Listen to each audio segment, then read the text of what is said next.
April 1944. Madam, I can offer you coffee, Oberstleutnant Peter Baumann said in a relaxed, friendly tone. He underlined the word "I can" so that it immediately became clear. He did not want her to agree at all. I know how much you French love coffee. Therefore, I beg you to take tea. You see, what is now called coffee would not be served even to the worst criminals in a Berlin prison. And my tea, he smiled. Sincerely, convincingly. He lowered his voice, as if someone would be foolhardy enough to eavesdrop here at Abwehr headquarters. My tea is straight from Herod's. Baumann's French was impeccable, with a distinct Parisian accent. Anyone who knew how to listen would immediately understand. Before the war, he spent a lot of time in the capital. He stood up and opened the top drawer of the gray filing cabinet, from which he pulled out a tin of Twining's tea. He placed it on the table between them. When I say directly, he continued, I, of course, mean that through. However, you are unlikely to be interested in the details. His guest, Madame Sylvie Gowie, was sitting on a wooden stool. I knew that if she had been allowed to keep her purse, she would now be clutching it in her hands. She was nervous. Nervous enough, I thought, but not too much. After all, France at that time was Vichy France. Formally, she and Peter were now allies, but not a single sane French woman trusted the invaders. Madame Gowie showed exactly the degree of respect that should be shown in the presence of an Abwehr officer. She didn't look scared. Through a small oval mirror glass, through which only a reflection was visible from her side, I watched her carefully. I didn't see her legs or feet that she could tuck or move. She should have been afraid. This modest building, requisitioned by the local German army district in 1940, was located in the unremarkable commune of Saint Fran, located in the insignificant department of Côtes-d'Armor, which was located in the very important French administrative region of Brittany. The interrogation, and it was just that, an interrogation, despite all the politeness, probably took place in the former lawyer's office. The walls were lined with antique wooden bookcases filled with thick leather volumes of French law. Cabinets had been pushed aside to make room for a dull row of metal filing cabinets. The contrast between the beautiful, polished amber wood and the cold metal told me something about two cultures temporarily colliding.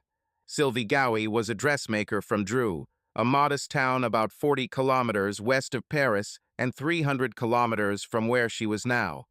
This is exactly what was indicated in her documents that were taken from her when she was detained this morning.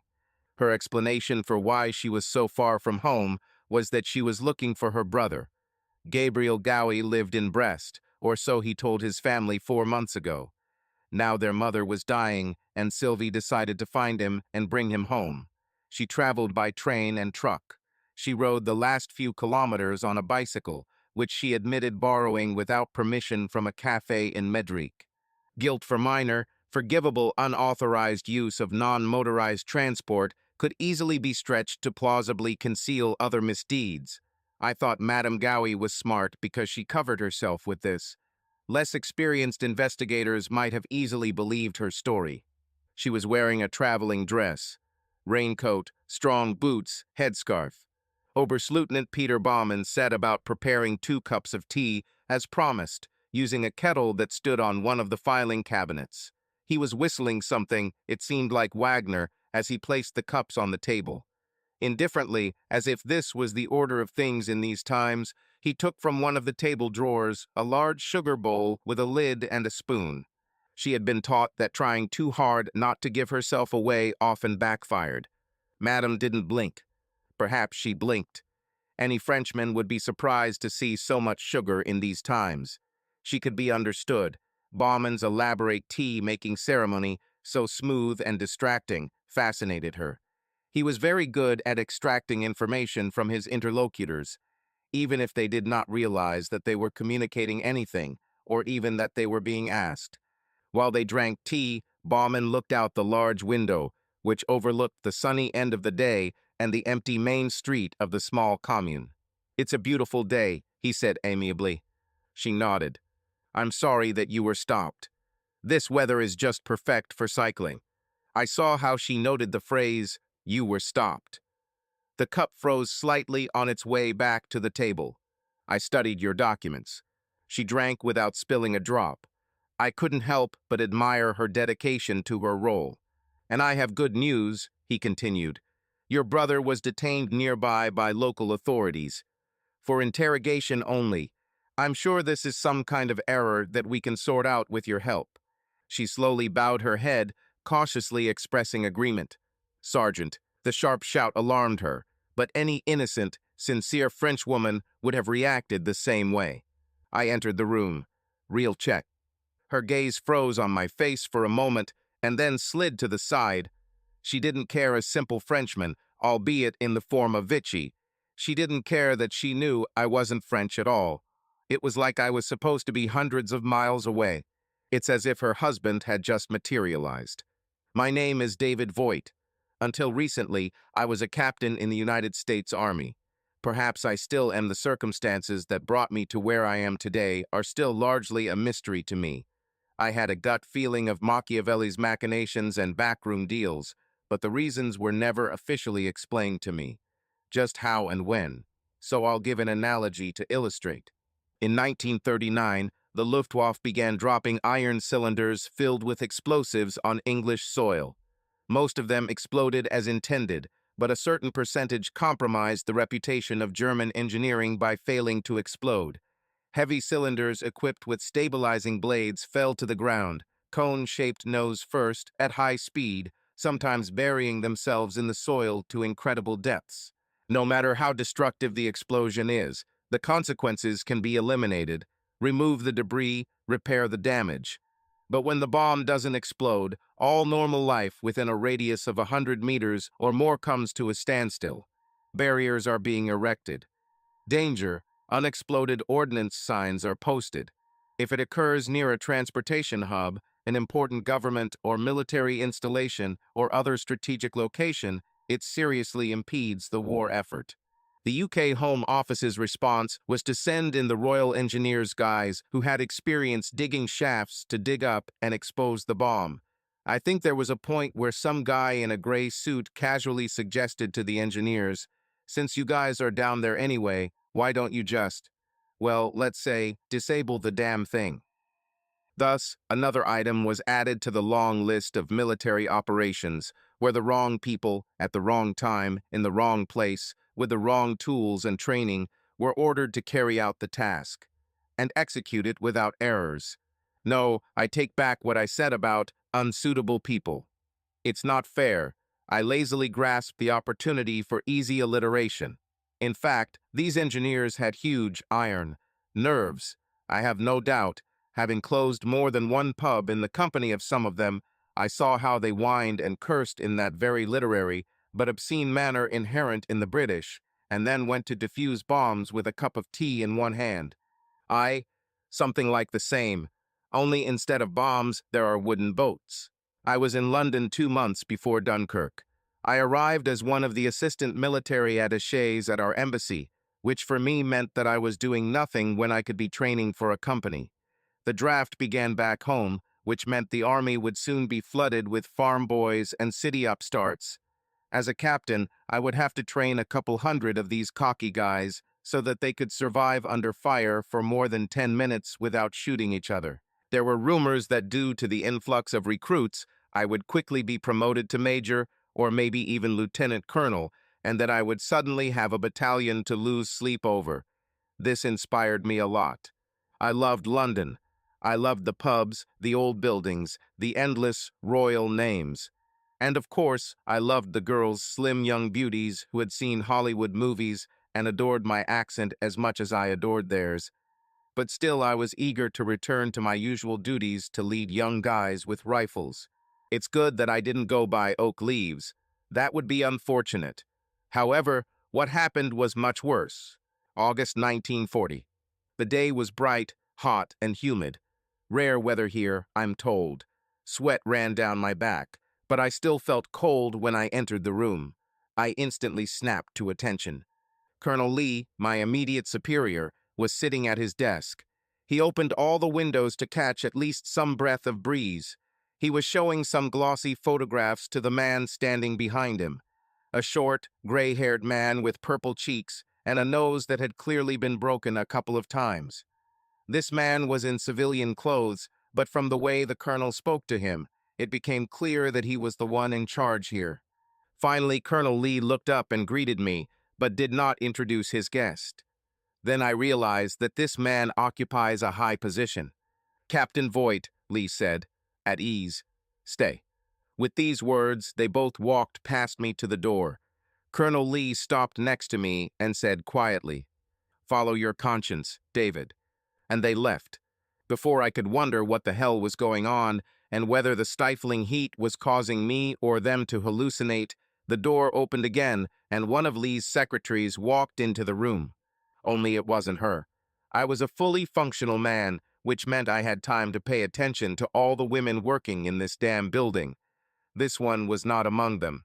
She had long, shiny black hair, neatly styled into curls, large dark eyes, an overly flat nose, and lips as red as ripe strawberries. She was cute as a button. She wore a blue checkered dress made of lightweight linen that looked so cool that I would have happily swapped clothes with her. This dress fit her like a glove. I tried not to concentrate on her curves, in case she really turned out to be the younger sister of someone higher in rank than me. I waited for her to realize that she might have accidentally walked into the office on her way to the dining room when she spoke to me. "Captain David Voit," she said. It wasn't a question. She spoke with an accent that I couldn't place, although I had a good understanding of accents. It seemed that if she had learned Polish, or perhaps Hungarian, and then moved to England as a child and learned English somewhere in Liverpool, it would have been close to the truth. "You grew up in Brooklyn, Maine," she continued. This petite beauty's voice showed that she was used to being listened to and taken seriously. "That's right," I answered, although again it wasn't a question. Your family builds ships." "Yes, ma'am," I agreed. She spoke as if the Voitov shipyard produced warships, and not boats, motorboats, and, occasionally, motor yachts. Why am I being questioned by a complete stranger? Why am I answering her? I knew why. Colonel Lee and that thug, who was much higher in rank than us, clearly stepped aside to let this girl pass. A woman, or whatever its name is, I still couldn't determine her age. Finally, she smiled. It was a reward, like ice in beer on a hot summer day. "You are an expert in the construction and operation of small vessels on the high seas." That's not how I would have phrased it, but I nodded. "Yet you went to West Point, an Army college, not a naval academy." "Yes," I answered. Was this the question? She used English as if she had just taken it out of the package. She was silent for a long time. She seemed to expect me to ask her at least one of my 10,000 questions, but that would have been impolite, and my mother taught me to use politeness as a weapon. "Tell me a joke in French," she demanded. "I'll send it." The wind blowing from the windows had long since died down. The heat became unbearable, as if I was standing next to a raging fire.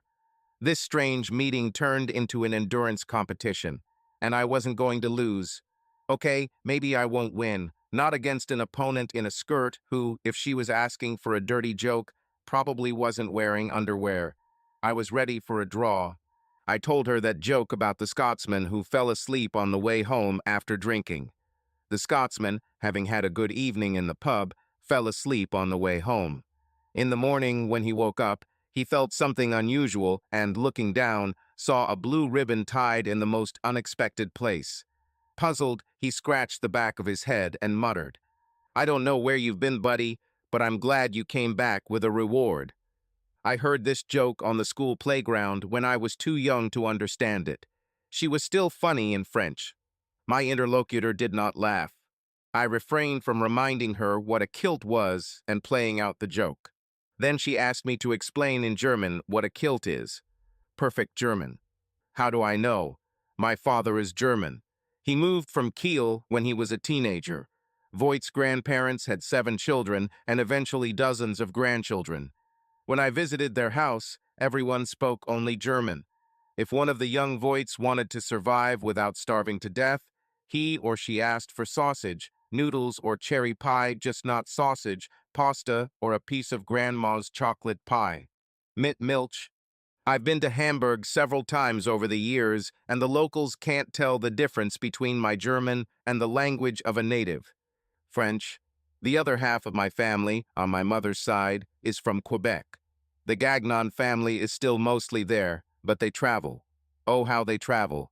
They treat the Maine coast like an exotic South Sea island and periodically overrun Granny Gagnon's farm, turning it into a festival, where again, the wise grandson learns to run when adults call Putin or tourtières, pâté chinois, thieves au lard. A couple of adjustments to take into account local expressions, and my French would pass for British. And then it dawned on me, crap, I'm slow on the uptake, but not stupid. Boats, French, German. This woman didn't need me to study last year's aircraft production report and write a 10-page memo on it. No, this woman changed my future over the next hour or so. In short, if I want to fight right now, her offer is my chance. If not, she will disappear, and this meeting never happened.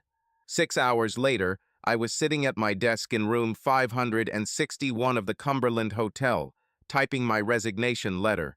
I was giving up my commission as an Army officer, a goal that I have been striving for almost my entire life, and now that I had achieved it, I threw it in the trash.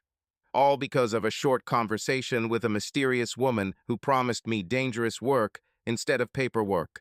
I didn't even know her name. I was probably crazy for doing this, but I knew I was doing the right thing, and I needed to do it. As I was sealing my farewell to the United States Army in an envelope, there was a knock on the door. She burst into the room as if her name was written in the registration book. The Cumberland Hotel did not allow unmarried women above the lobby, but of course, for someone who could drive the colonels out of their hiding places, this did not pose any problem. She didn't even spare me a glance.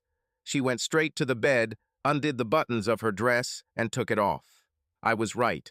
She cooled herself under her dress the way women have been doing for thousands of years. She turned to face me, without the slightest shame or worry on her pretty round face.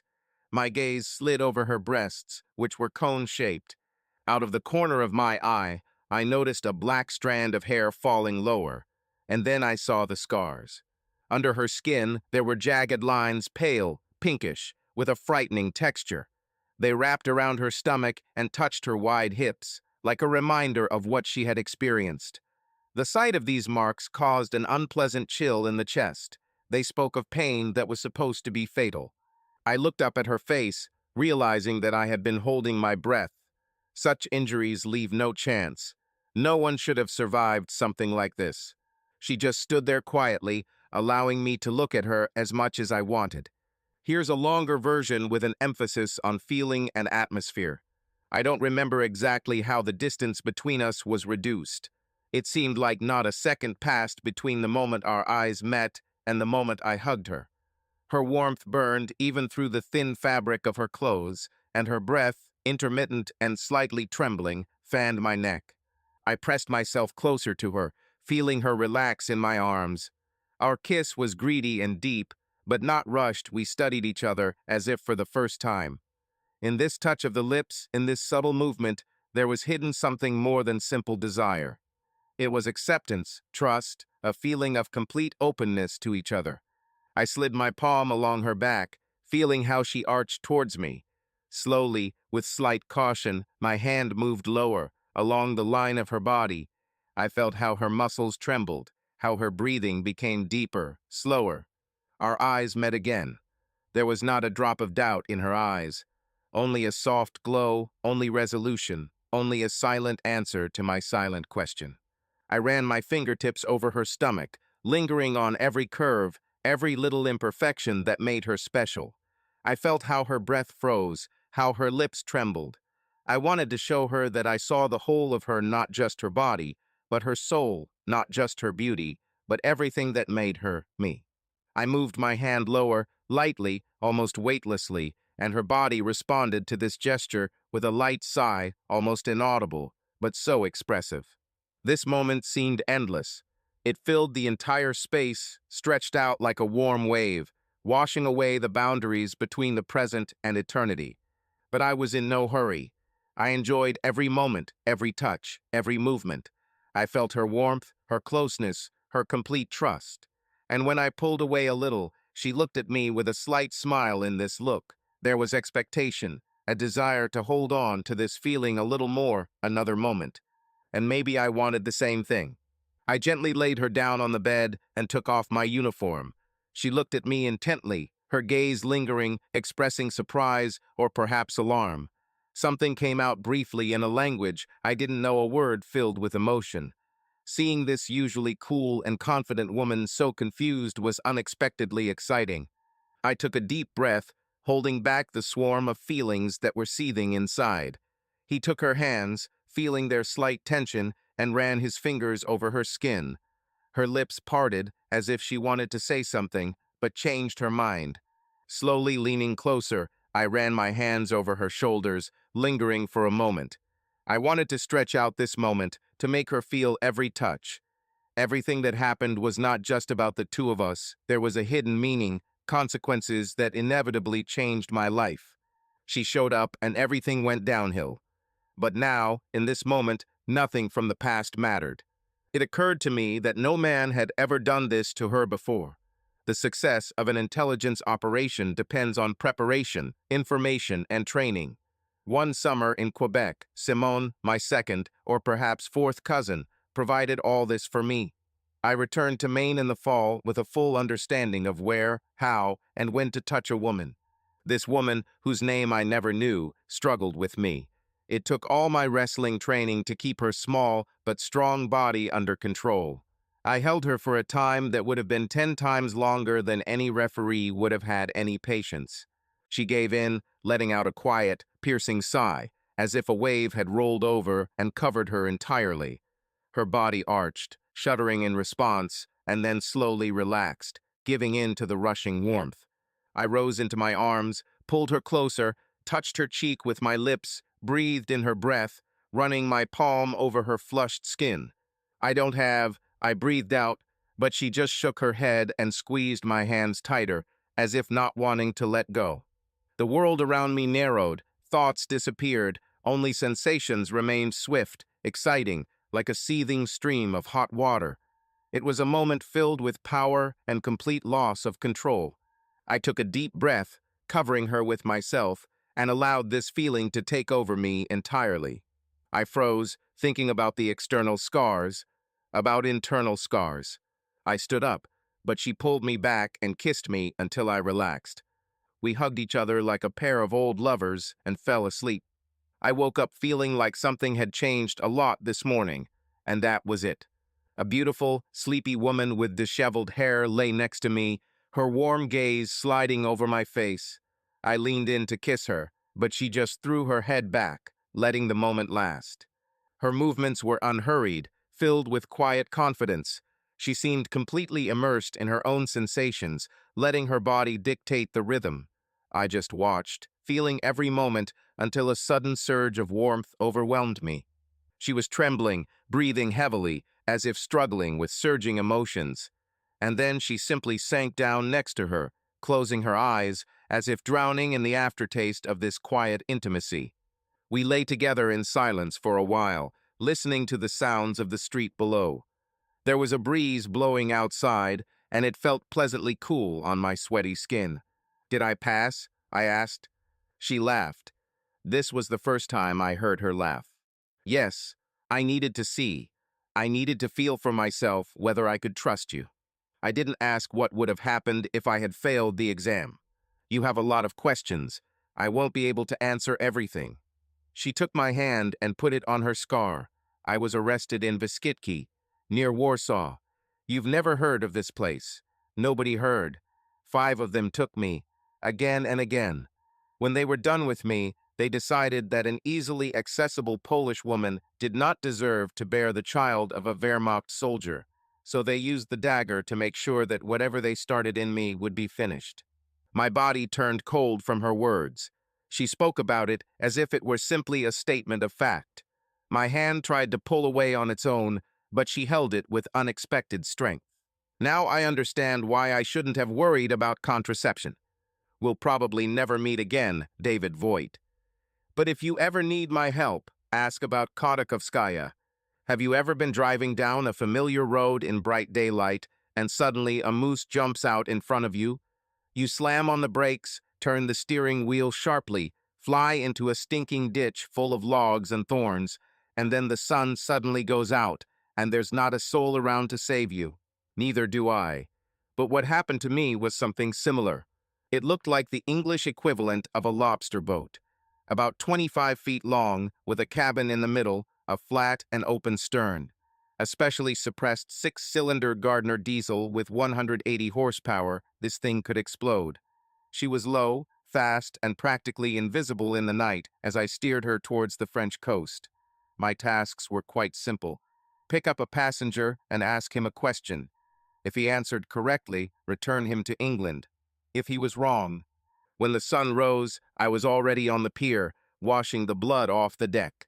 This went on for some time until they decided that I should take passengers with me and drop them off, or wait for them, or walk a mile or two deep with them and complete the list of tasks they gave me. Whoever they were, they decided that through my mother I was a Canadian, and therefore a member of the Commonwealth, and therefore I could be entrusted with more and more responsibilities. They decided that I should teach the passengers a few tricks before disembarking them. Remember the guy who thought he could just show up at the bomb site, dig a hole, and come home to tea and scones? I was the wrong person in the wrong place, and so on. On the day we heard about Pearl Harbor, I was in charge of a camp near Heathfield, training, housing, and evacuating more than 100 agents from occupied France. We were swallowed up by the Special Operations Organization, but nothing changed. Everyone was too busy running around like they were on fire to sit back and wonder who the hell I was to command so many of His Majesty's resources. After the news of Pearl Harbor and the US entering the war on both sides, I thought someone in the War Department would dust off my file and order me back into the fold. January 1942. She slammed the door behind her, scaring me half to death. I thought about it as I drew up a rough schedule for the next training session. My mind often left my body as I contemplated our mistakes and how to use them to teach the next set of cadets how to survive. "Sorry, David," Moira said with a devilish smile. I couldn't blame her for that. The damn door was stuck. To close it, you had to slam it. The entire administration building was warped, no matter how you looked at it. It was made by local boys and old men who were too physically and mentally unstable to be trusted with weapons. Our entire so-called campus offices, barracks, training areas, kitchen, dining room was a leaky, poorly insulated, trembling structure that shook even in the slightest wind. The only solid building nearby was an old stone house, the main building of this small estate. We reserved it for important guests and special occasions. I went back to my list and skimmed the names of the class that would be meeting here in 2 days. "No," I said without looking up. "No way." Moira walked over to my desk and leaned against the surface, leaning forward in a Churchill-like pose. All that was missing was a cloud of cigar smoke, although the room was so cold that I could see her breathing. The last name on the list was added in a different font, obviously on a different typewriter. Moira Heining. "No," I repeated. I made the mistake of looking at her. Moira had red hair that never seemed to have met a comb that could tame it, green eyes, freckles, a distinctive nose, and a wide mouth full of teeth that curved in such a symmetrical, cute way that it almost looked designed. She was also the best instructor I ever had. A few weeks ago, she had a desire to go into the field. I shook my head, and you know why. "You only have one good reason," she said, "and it's not even that weighty." Actually, I had 2 reasons. The first one I've spoken to about 3 times a day since her brother died in battle. She knew too much. It sounds like something Sam Spade would say, but it was true. She was a close associate of mine about a month after I opened this place. She met every single agent that came through our school. All the details of our organization were stored in her beautiful head. She could not be captured by the enemy, and she knew it. She still wanted to leave. She understood what this meant and told me that she was willing to pay the price if it came down to it. I believed her, but I didn't want that price to ever become a reality. Too much of my reluctance was due to a second reason that I didn't tell her about. I loved her. I don't know how this happened. Sometimes she was my sister, sometimes my daughter, sometimes even my mother. Our relationships were complicated and working closely under constant pressure, sending men and women we were beginning to value to their more than likely deaths. This made impossible what, before 1939, we would have defined as normal relationships between man and woman, teacher and student, employer and employee. Choose any of them. It won't work. About a month after her arrival, we returned from a training exercise in the rocky hills of East Sussex. Wet, tired, hungry, I learned the news that 2 of our agents had been captured. I showed the message to Moira, who sat down, looking as tired and broken as I'd ever seen her. I made us some tea, and we had a cup of biscuits by our tiny fireplace. As we warmed up, we removed layers of clothing. Finally, she was left in a worn cotton t-shirt. She looked at me intently, questioningly, and then took it off. My rooms were next to the office. We danced awkwardly towards my bunk, undoing buttons, undoing zippers, busy hands everywhere. This wasn't wild, meaningless sex. It might look, sound, feel, and even smell like sex, but it wasn't. It was atonement for our sins, our pride, our failures. It was cleansing.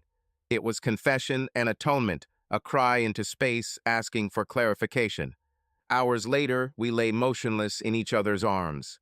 The day remained black in our hearts, but the pain was dulled. "That was a bad idea," I whispered. "Yes," she answered. "We made this mistake over and over again." And then her younger brother went down with H.M.'s Donegal. Okay, I guess I knew how it happened. But what I couldn't remember was when lust turns into love. Oh God, I need another word. I didn't love her the way I loved other women before. I loved her as a friend, colleague, and partner. Equal. "One reason is enough for me," I said. She didn't answer and went away to get ready for the new class. That night, I was just starting to fall asleep when the door quietly creaked. Moira tiptoed in and crawled under the covers. Without saying a word, she pulled off my pajamas and, when I was naked, pulled me towards her. I took a step towards her, but before I could continue, her hand stopped me gently but firmly. "No, that won't do," she said with decisive kindness. There was that special intonation in her voice that always attracted my attention. She reached over to the bedside table, took out something, and, looking at me, added with a slight smile, "I never realized before how much you matter to me, David." My silence meant something. Not agreement, not an endorsement. Perhaps it was recognition of our situation. "If you conceived a child in me, that would be the end of everything," she continued with a dispassion that neither of us had. "And you would have married me, David. I know you well. You would spend your life with a woman to save her." She finished, put it on, and pulled me into her. She gasped, and then whispered slowly and painfully, "This is the kind of love that few women know about." The next morning, she joined the new recruits, September 1942. Today, I met the second group of recruits that have been assembled since Moira parachuted into France. There were 4 people standing in front of me, in what an optimist might call an orderly row. I didn't care. If these 4 had been under my command in the United States Army, their sergeants would have been hoarse at the polite way they described their intelligence, their backgrounds, their mothers standing in society, and their inability to understand geometry. Here their system was quite close to acceptable. The truth was that exactly none of these recruits would have been allowed to wear the uniform of Uncle Sam's army. First of all, 2 of them were women. One of the men was colored. Well, another guy might have gotten through, I admit that. But at 5'3", weighing 9 stone with bricks in his backpack, and with a baby face, he hardly looked like a soldier. If his local recruiting office hadn't reached its quota, he might have been given the chance to join Uncle Sam for fun and adventure. Which made sense, though, because Mitchell really was a soldier. A Jewish boy from Calais who joined the Marines, the French equivalent of the Marines, and then escaped capture when his unit was captured by the Germans in 1940. He made his way to Palestine, where one of my scouts examined him and said that if he could get to London, He should come into a pub called Barking Maid in Fulham and order a hammer mug. Then he will drink what is poured for him and sit at the farm table, waiting for contact. Another man, Akinio, told us that he was born in Paris to parents from the Nigerian Protectorate. Akinio BBF. No middle name. No last name. Within 10 seconds of meeting him, I realized he was lying, but I didn't hold it against him. We, from a paperwork standpoint, got him out of Dorchester Prison, where lying was a survival skill. He had other skills, too. He was a counterfeiter, a swindler, a burglar, and an arsonist. He was the perfect agent. Doris was a nurse who was fired for helping some of her not-so-cheerful elderly patients die. A pleasant-looking middle-aged woman, about 35, fit, smart, daring. She had her own stubborn idea of how the world should work. This ended her career and landed her in prison, or, as they like to say here, in jail. We always keep an eye out for new arrivals in these establishments, as many of the qualities that make a person a criminal also make him a successful field operative. The last one was a young woman, 25 years old, thin, dark-haired, pale-skinned, and beautiful. My intelligence network has always been looking for beauty. The female agent who aroused sexual attraction had another very powerful weapon in her arsenal. We have already used several of these agents as bait with good results. However, she did not reach us through intelligence. Someone from the government called me, a person to whom I owed a lot. He asked to take in a young woman whom he found sleeping on the streets of Bristol. I told him to send it, and I would give it every chance to impress me. I knew that she would have no prior skills in the trades we taught. Parachute jumping, radio maintenance, Morse code, blasting, sabotage, hand-to-hand combat, close combat with a knife, document forgery, surveillance, evading surveillance. There were a lot of things I could learn from living on the streets, but none of the things on my list. On the other hand, if she turns out to be of sound mind and strong body, her lack of military experience will make her an excellent blank canvas on which we can paint the portrait our organization needs. We wouldn't have to break her bad habits if she didn't have any habits. That's how they were, these four. My 5 instructors and I had 12 weeks to hammer all of the above into their heads before they were given code names and parachuted, landed by boat, or transported to the continent, which was now occupied by the Nazis who were plotting their next adventures. 84 days to save them. I should have had a few years to do this, but we didn't have them. I shook their hands and introduced myself. I saw a lot of deception in their handshakes and faces. This group had its secrets. Jane, the street girl, squeezed my hand tightly. Soft hand, no scars, clear eyes. If this woman lived on the streets, then I'm Roy fucking Rogers. I asked her in French why this worthless street girl thought she deserved to join my elite unit. Without a moment's hesitation, she began to tell her story. Born to a prostitute, as a child she worked in the basement of a brothel, carrying coal, sweeping steps, and washing floors. Death of mother, inability to join her sisters in their occupation due to defects of the female organs. Kicked out onto the streets, where she was picked up by a monastic order to be raised as the bride of Christ, only to be sexually abused by one particular priest. After hitting him on the head with a crucifix, she ran back into the street, where my friends spotted her without a warrant. She turned out to be a skillful and clever liar. Not a word from this story lived even in the same city as the truth. However, her French showed her to be a native of one of the districts of Lyon, and that was enough for me. I knew she wasn't from Lyon, but her accent could convince anyone of that. And the fact that she looked into my eyes while she poured out this stream of lies is a talent that we could use. I raised my hand to stop her, and then directed them to their first lesson, Morse code, or, as they will begin to call it after a few weeks of intense training, Morse code. October 1942. The Barking Maid pub on High Street, Fulham, looked like many other drinking establishments set up to serve a pint to a deserving worker after his shift. There were no pretensions here in this 2-story brick building on the corner of a row of houses. The outside walls were covered in soot and were in desperate need of repair. Inside, the ceilings are low and dark, and the air is thick with the remnants of spilled beer when the smell of hops has evaporated. I sat at a table in the far corner with a pint of dark ale and a folder of coded messages. Yes, coded messages in plain sight in a pub where anyone could look at them. Because it was the Barking Maid Pub, one of the special establishments throughout the country where representatives of various intelligence organizations could gather and, up to a certain point, relax. The sweet-looking bartender and his perpetually tipsy assistant were on a mission from the L Detachment Commando Group. The kitchen was run by 3 sailors seconded from the Navy. Hidden under the bar and in the cabinets were more weapons than Washington shipped across Delaware. The staff knew all the local regulars. When a new face appeared, it was tracked and assessed until it was eliminated as a threat. If he was not expelled, he was politely asked to look for another establishment. At the second meeting, politeness no longer extended. I finished working on the sheet I was poring over. Columns of handwritten numbers and letters in groups of 6, and below is my neat transcript based on the codebook. The code changed daily, and the encryption table for that day was printed on a page in a small notebook. The pages of the books issued to agents in the field were made of paper that could be eaten or burned like fireworks when held to the flame of a match. I reread the message again, now in its entirety.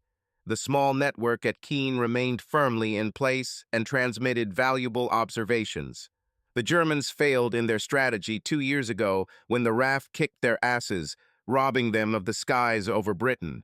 It seems that the only 2 things the Nazi military man knew how to do was be arrogant and be paranoid. The Luftwaffe thought that they would defeat the Royal Air Force in 2 weeks, but they were slightly mistaken. The Germans were now confident that British forces were about to rush across the English Channel. But here, too, they missed the mark. The States entered the war, but America's main focus was on the Pacific. The Allied forces currently capable of storming the French coast were as formidable as facing drunken Boy Scouts. But the damned crowd could neither create nor believe in reliable intelligence. All their reports, observations, and forecasts had to be adjusted to National Socialist patterns, and when information is driven into ideological tunnels, it loses all power. We had 3 in Kana. We called them Whirlpool, Nightjar, Parsley, and Clafouties. I tried my best not to look at the last name. Moira was Clafouties, and every time I made the mistake of letting my eyes linger on that word, a wave of regret and fear washed over me. You can't run a network properly if personal feelings are involved. This was one of many rules that I managed to break more than once. Sergeant Turner trained his 4 charges in close combat. It was clear that Mitchell had already dealt with such things and just needed to brush up on his skills. Akinel had strength and agility, but he was a thief, not a fighter. Doris had the instincts of someone who was used to restraining unruly patients. These 3 took Turner's instructions without much trouble, but Jane was clearly out of their number. It is unlikely that she will ever need to use these skills, but she should have them in reserve. Turner abandoned the rules of the Marquess of Queensberry. There were no rules in his system. This is no place for gentlemen or ladies. If an agent gets into a fight, it is a fight to the death, and the main targets are the eyes, throat, knees, and groin. Jane gave herself away within the first 5 seconds of sparring. A young woman who actually survived the streets would learn to knee or punch a man in the groin. At first, Jane just scratched and thrashed about. Sergeant Turner easily controlled her and threw her to the ground. I looked for a couple more minutes and then returned to the endless papers. After tea, there was a break before evening classes. I was walking along the path past the barracks towards the old house when I turned around and saw a red dot in the shadows. "Good evening," she said. I lifted my cap. "Jane, how are you?" "Muscles hurt. Sergeant Turner can be quite cruel." She came into the light. It was Indian summer in this place where Indians had never been found, and she took off her jacket, leaving her in a thin white t-shirt that barely covered her chest. The breasts were high and firm, not too big, not too small. Golden mean. She caught my eye assessing her abilities and smiled, as if reading my thoughts. "Any advice for me?" I was hoping she was talking about hand-to-hand combat. "Well, One simple thing to remember comes long before the fight itself. If you see someone you want to avoid, before they see you, turn around and run. Get the hell out of this place. But if you are spotted, don't show that you want to run away. Go up to them and ask for directions or something like that. She threw away the cigarette, came close to me, wrapped her arms around my neck, and pressed herself to my chest. And she kissed me. Or something like that. I had to restrain my hands so as not to reach for her ass. I could tell, even through the tight pants, that she was perfect. Or something like that. I quickly answered, "This might work." We didn't touch each other again for the next 11 weeks, although I watched her train with great interest, and she watched me watch her. She wasn't outstanding in any of the subjects, but she wasn't bad either. She even managed to take Turner to the ground a couple of times using pressure on the instep and a knee to the groin. What she had was intelligence, wit, looks, charm, and a feminine sensuality that she could turn up to a fever pitch as needed. These qualities, especially the last one, could not be taught. The band wasn't the best we've ever had, but it was among the best. I met with my contacts in Whitehall several times to discuss where the graduates could be assigned, most recently in the week before they were sent out on assignments. I thought about this as I walked back to camp. I was in a disgusting mood. The Germans were advancing in Russia. The Japanese were firmly in control of Southeast Asia. Rumors about Nazi secret weapons roamed the corridors of Parliament. Against all this, we sent recruits with 3 months of training, with a weapon consisting of little more than an unimaginable amount of courage. I stopped in front of our offices and felt a little uneasy. Sergeant Turner, who was nominally in charge of the camp in my absence, stood in a tense pose in front of the door. I didn't see any other people nearby. The camp seemed quiet and deserted as I pulled over and got out of the car. I closed the door and looked at Turner, who looked confused. I had never seen such an expression on his face before. "Excuse me, sir," he said in a Liverpudlian accent, his vowels sounding higher than his consonants. "They just came and took her away." My first instinct was to order him freely, but I was still not sure whether I had any official rank or whose service I now belonged to. "Her, Jane, sir. Only they asked Lady Anne. Lady Anne Jennings." I was taken aback. "Lady, did you drive them away? This is a closed camp. How did they get past security?" Turner straightened up even more. I could hardly restrain myself from ordering him to stop. It was his way of coping with this confusing world he found himself in. One of them was a general. "Damn idiots," I swore. "They have no right." I fell silent. "Jane? Lady Anne?" Turner nodded miserably. I looked at my watch. The journey back to London would have taken over an hour. Longer if you encounter sheep, carts, and broken trucks along the way. The sun was already low, and driving in the dark with camouflaged headlights was slow and dangerous. I sighed and got back into the car. Someone had to listen to everything I thought. As I drove, I scoffed at the Hillman's transmission as much as I grinded my teeth. Neither the box nor my teeth will come out of this ordeal in good condition. Now it became clear where her fake story came from. Street girl, the hell with it. She's one of those amateur hobby spies. And she deceived me. Wasted my time, my team's time. Took up valuable resources. I was going to find the general. General Wilhite. Turner at least found out his name. And then I was going to properly tell him everything I thought. If along the way I meet Jane, or Lady Who There, then at the same time I will find out what the local aristocracy tastes like. This was not the first time I had encountered the dichotomy underlying much of the war effort in this country. Apparently, this was a legacy of the Great War, where command was too often entrusted to those who had done nothing but crawl out of someone else's entitled womb. Who your bloody grandmother was considered as important as initiative and ability when it came to sharing command over the lives of thousands of young Britons. Each army had its stars and its losers, and in the USA there were also certain surnames that helped advance the career ladder. But the British turned it into a system. There were at least 3 organizations, and I can hardly resist calling them by the same name as real professionals, which were founded by individuals or small groups who came from the landed aristocracy and were under the impression that their god and king had ordained the founding and managed intelligence operations, and they considered those who actually did the work to be serfs. I do not in any way disparage the services of the Special Operations Executive, Naval Intelligence, RAF Intelligence, or My-6. These are smart, excellent organizations. But the English have a blind spot when it comes to letting the aristocracy stick its paws where it shouldn't. I had a nasty feeling that Wilhite was probably Queen Victoria's great-nephew or something and had decided to dabble in sabotage. It was as if he had invaded my territory and ruined my work. The sky was pitch black when I stopped at a nondescript building containing a man who was my immediate superior, as far as I could tell. It was his signature that gave me funding, cooperation with the Royal Air Force and Navy, and everything I needed. The light in his office was on, and the curtains covering the windows did not let in the light. His secretary let me in with a warm greeting.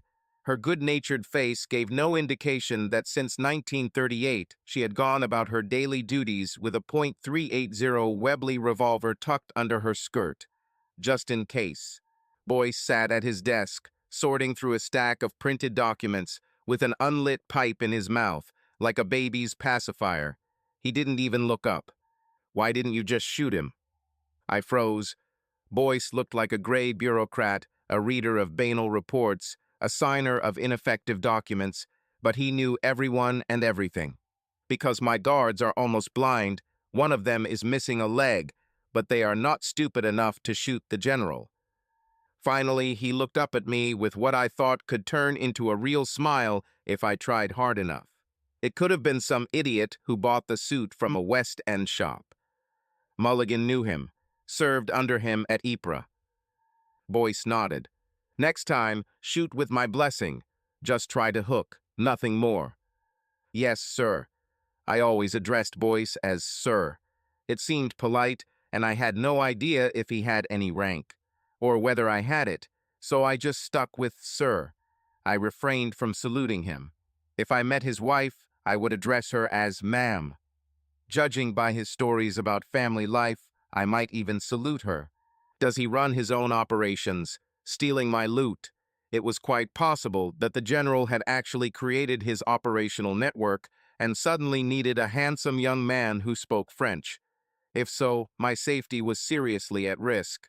We didn't advertise our staff. But Boyce shook his head and dismissed these concerns.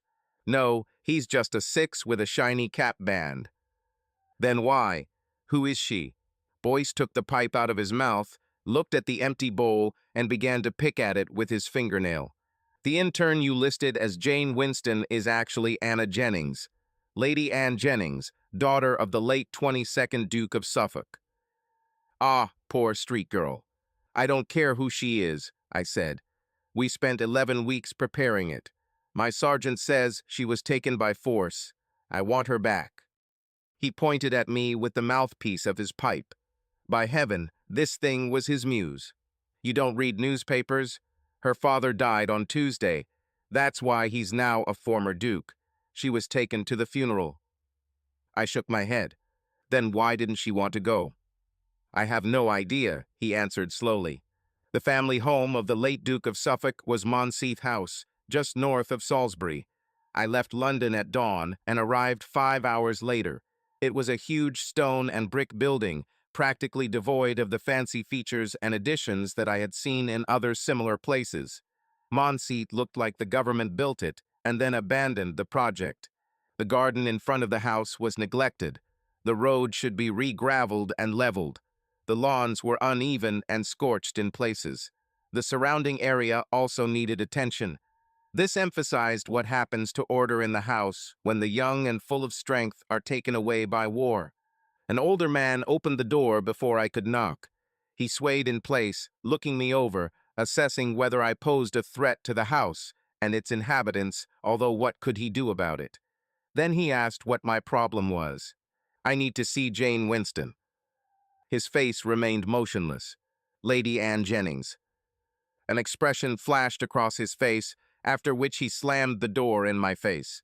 I hoped that meant I should wait, because I had no intention of leaving. Surprisingly, the door opened quite quickly.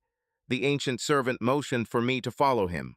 The mistress of the house received me in the library. She sat by the fireplace, looking so calm that I knew she was waiting for me. If not today, then sooner or later. She didn't stand up or offer me her hand. Her features were an exact copy of Jane's, only more mature. Her hair was still black, with no signs of gray. She shouldn't have been a widow. "Your Excellency," I said. "David Voit."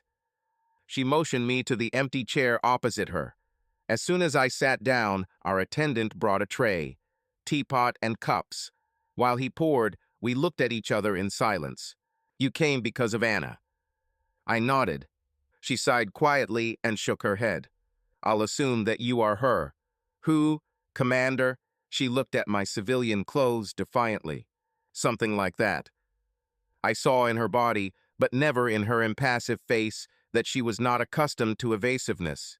This irritated her. Well, that's all I had. Her last name did not give me access to my secrets. "You didn't know about her service?" I asked. "Service?" I knew nothing about this, and she did not deign to tell me what she had been doing in recent months, as far as I knew. She took a sip of tea, hinting that she was being played for a fool. As far as I was informed, she was on an extended visit to New Zealand. Well done, Jane, I thought. Accessible and believable. The Duchess continued further, or is she now someone else, since the head of the family died and the title passed to the eldest son? Dowager Duchess. It was the kind of aristocratic nonsense that I hated. It was her father, God rest his soul, who gave her permission to participate in your little group. With all due respect, madam, your daughter is preparing to take on a role that is vital to the war effort. Maybe so, she said, but I revoked my permission. She is needed here. I automatically looked around the room in response to her statement, and she noticed it. I felt her thoughts. There is 100 years of history, family continuity, and responsibility to the bloodline. The temporary upheavals of the outside world cannot be compared with this. But is it needed here? To dust off those shelves full of long, unread books. Anna has 2 suitors. One is a captain in the Royal Navy, commanding a ship in the Mediterranean. Another had recently become a colonel in the Coldstream Guards. It is located in Africa. When time permits, they will come on vacation and seek her hand.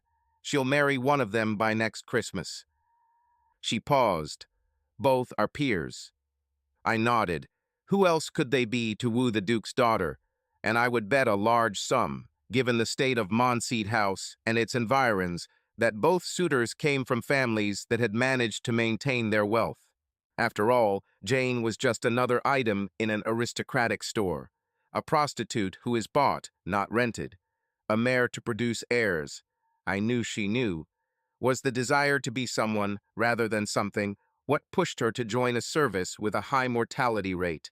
The Duchess and I exchanged empty pleasantries while she tried to indirectly extract information from me. Even though she acted like she didn't care, she really wanted to know where Jane was instead of New Zealand and what training I thought was so important. I didn't give anything away.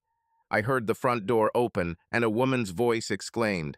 It was so clearly Jane that for a moment something in my brain seemed to short-circuit. How long had I known this person for her voice to become so familiar to me? This made me strangely uneasy. "Mom, whose car is parked at?" She stopped suddenly, taking a step into the room. Her face showed shock at first, then a little fear, and finally she rushed towards me. I stood up and hugged her. She whispered in my ear so quietly that no one else in the room heard it. "Thank you." The other person in the room paused at the door for a moment, then entered as if he were the master of the house. He held out his hand and Jane released me. "James Griffiths White," he introduced himself. "Glad to finally meet you.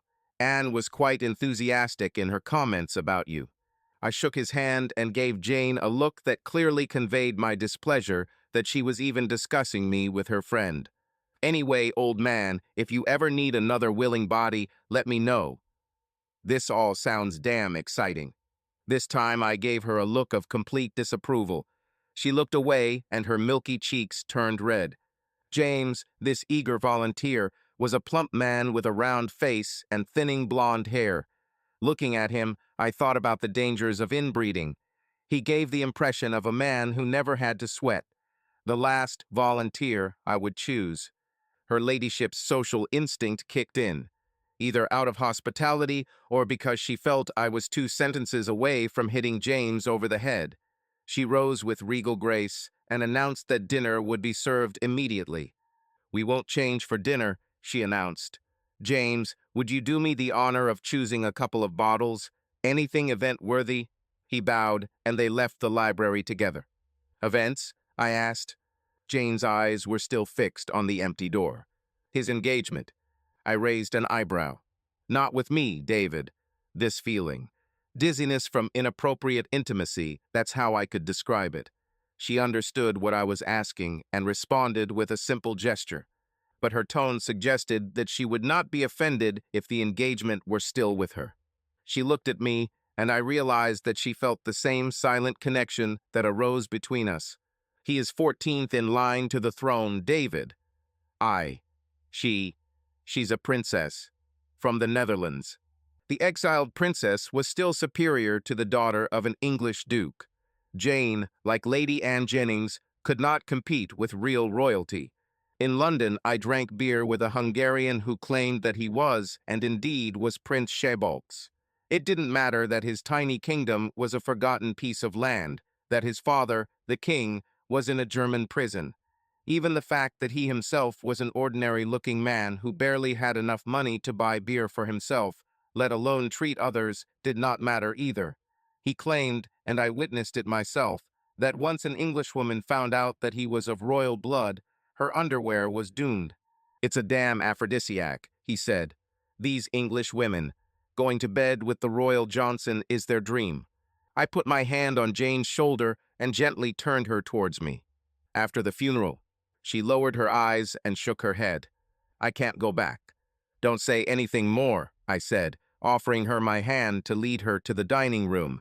Our organization did not require enrollment, signatures, or promises. We couldn't have agents who were less than 100% involved. If Anne chose not to be Jane, there is no way I could or would persuade her to return. At dinner, her ladyship displayed exemplary manners, including everyone present in the conversation and paying equal attention to each of her guests. However, somehow she still managed to emphasize that James was first among equals. Anne interacted with me as a guest and former employer. However, her eyes were drawn to James, with a longing that she simply could not hide. As good as she was at lying, it was clear that they were long-time and very close friends. Was Jane, slowly scooping her creamy potato soup, dreaming of sleeping with the man who was 14th in line to play the Royal Johnson? At what point in the queue did the aphrodisiac lose its potency? By the time dinner was over, I was exhausted. It had been a long day, both physically and mentally. I felt hazy with fatigue and clearly did not contribute to my clear thinking by participating in numerous toasts to James, his bride, the longevity of England, the good people of the Netherlands, and so on. I accepted the offer to stay the night with gratitude. I was unable to drive on dark roads with my headlights off. I apologized, and the Duchess wished me good night. She told the old servant to show me to my room, which he did after I picked up my bag from Hillman's. No killer with any experience would walk into a dark room with a candle held to his eyes, so I wasn't particularly worried when the door opened slightly. The Colt in my lap gave me another reason to feel calm. She came in, holding the candle so as to illuminate my chair until she was sure that it was really me. Her eyes noticed the weapon, but it only brought a slight smile. She walked to the bed, threw off her robe, and, dressed only in the robe created by God, slipped under the covers. Under my cover. "I'm terribly cold," she whispered. A gentleman wouldn't allow that, I thought, as I quickly undressed. It was really cold and climbed in to warm her up. There was no moon outside the window, and the candle had already gone out. We touched each other in pitch darkness, devoid of even a crumb of light. but we still had smell, hearing, and touch. Yes, by touch. We touched each other from head to toe, our hands slid up and down, this way and that. I wasn't wrong about her buttocks. I expected you to be in his bed, I said quietly. She'll either hit me or throw off the case and leave, or he will do both. Instead, her hands froze only for a moment, and then one of them cupped my groin. He has always been my friend, she said, and he's engaged. She did not answer my question directly, but I decided not to insist, distracted by a light touch on her body. She sighed softly as I continued my gentle movements, remembering the lessons of tenderness I had once learned from Simone. I have no protection, I said when we kissed. She laughed. You carry this tool with you, but not a condom. I tensed my muscles to force my body to react. Once upon a time. 2, 3. Glad you like my strength. She squeezed my hand so tightly that I gasped and then laughed. You purred. The conversation ended when I began to shower her neck with soft touches, gradually sinking lower. Each new movement required attention to detail, like exploring uncharted territory where each point reacted differently. I wouldn't go so far as to say that there were many other ways to enjoy intimacy in the dark. For example, exploring each curve with your fingertips, noting the warmth and smoothness of her skin. Or run your hands along the lines of her body, feeling how it responds to the slightest touch. She smelled like lavender, and rosemary and basil. A light, almost invisible trace of the aroma remained on the tips of my fingers, reminding me of every moment. How, David? There. Oh, God. Her voice became quieter, her breathing became more labored, and her hands clenched, trying to find support. Her body became pliable, following the movement. Time has lost its meaning, giving way only to the feeling of closeness, unity, dissolution in each other. Everything around me merged into a single whole, in a deep rhythm in which every moment was filled with meaning. And then there was silence. Long, warm, filled with calm. Her breathing remained irregular, but gradually leveled out. I just listened, remembering this feeling like a memory of a night that I wanted to hold on to. What the hell? She was stunned. It was as if she had discovered an unknown continent. Thank you, Simone. March 1943. Halfway through the next training course, I received an invitation to visit the Whitehall office for tea. This was a veiled wording for a meeting related to the distribution of funds and materials. The code was the room number. Tea, of course, would be served at any meeting in Whitehall. These encounters were often as useless as a cow's tail, but they gave me an excuse to visit the London shops for things that could not be found in the tiny village near our camp. A nice young girl from Rennes showed me into a room. There was only one person sitting at a table with 12 chairs. Not the best sign. The man had a hooked nose and a thin mouth, devoid of lips. He was so clean-shaven that he may have suffered from some condition that prevented him from growing stubble. Watery blue eyes were hidden behind gold-framed glasses. The rationing had clearly not been kind to him. He should have weighed 13 kilograms more, and the loose fit of his jacket indicated that he had recently lost most of that weight and did not have the money to have his clothes altered to a new size. He introduced himself as Mayberry. I was absolutely sure that this was not his real name. I introduced myself. He was surprised by my accent, which meant that he came to the meeting unprepared. I, unlike him, was ready. I put down my briefcase and sat down opposite him. Certain strategic operations are being prepared, he said. His voice and tone diligently imitated the upper class, not matching his clothes. He must have rehearsed in front of a mirror. He didn't even bother to start with, "as you may know," or "you may have heard." No, he just assumed that I was some kind of minor technician. "Are these your operations?" I asked. He smiled. "Something like that. In case. Is your department responsible for these operations?" He didn't like being interrupted. "I actually can't. I didn't catch what department you're from." He was seriously going to use the "you are not authorized to know" move. "It doesn't matter." Bingo. I nodded as if I agreed, and he continued, ignoring the warning signs. He ranted for a while, and I sat there with a slight smile. In a nutshell, he and his unnamed department were given authority by some even more unnamed so-seniors to take control of my networks as soon as the communication lines could be transferred and so on. "No, thank you," I said as politely as possible. "Wah," he froze. We don't need your permission." "Fine. I still have to decline your offer." He froze for a minute while his brain searched for words. "I'm afraid you don't understand, Captain Colonel." He mentally flipped through his notebook, trying to correlate me with some rank. "Mr. Voit," he finally said, trying to maintain his dignity. He was empty. "You will transfer your networks. This is an order."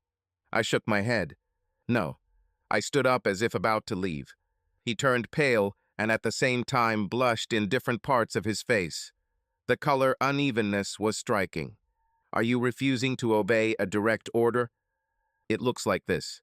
"You can't do this." He came to the meeting in complete control. 15 minutes later, his defenses were crumbling from panic and confusion. "I'll give you a tribunal." "Mayberry," I said, "if you can figure out my rank." "Hell, if you can figure out what flag I should even salute under, go ahead. And don't forget to let me know what you find, because I have no idea myself." His eyes narrowed, but his mouth remained open. Not a sound. "You see," I continued, "you must be from one of those half-mad amateur departments that the Ministry of Ignoble War has hastily absorbed when it was desperately looking for idiots to send to the front lines. No one else would have come up with such a stupid idea. We have networks that have taken a long time to strengthen. Any interference with their routine can be fatal, so no, you won't get any of them." He was jumping up and down in his seat as if he was about to lunge at me. "This would be a bad idea." "We'll just take them," he said through gritted teeth. 2 tiny drops of saliva arced out of his mouth. This is what the coolness under pressure of a professional spymaster means. "And I'll send them oxen-free." "Do you know what this is?" He didn't know. He just glared at me. "This is the signal to activate the escape plan. Bury, burn everything to the ground and sneak away. Return home to your mother." "You bastard. I will have your agents arrested if they try to return." Wow, that really was a display of Mayberry's vacation smarts. I wondered how much the war would have been shortened and how many lives could have been saved if I had followed this idiot to the nearest quiet park and put a couple of .45 bullets in his tiny head. Instead, I picked up my suitcase and said goodbye while he tried to order me back and ask where I was going. In the hallway outside, I pressed the switch that turned off the battery-powered corded tape recorder in my suitcase. Someone unknown to me, but probably well known to Mayberry or whatever his name was soon to have a serious conversation with him. And that conversation would probably touch on the fact that threatening to arrest your own agents is a very unwise and probably career-destroying act. May 1943. I really thought I would never see Lady Anne Jennings again, so it was only logical that at a time when my life felt like it was being strained through a sieve, I found her relaxing on my bunk one afternoon. She jumped to her feet and hugged me almost chastely. She didn't offer me her lips. She trembled in my arms. "Oh, David, it's so good to see you again." "Nice to see you too, Anne." "To what do I owe such pleasure?" She pulled back slightly to look at me. She smiled her crushing smile. You don't owe anyone anything." Her smile disappeared. "No, wait. You owe me." I bowed my head like a dog that doesn't understand anything.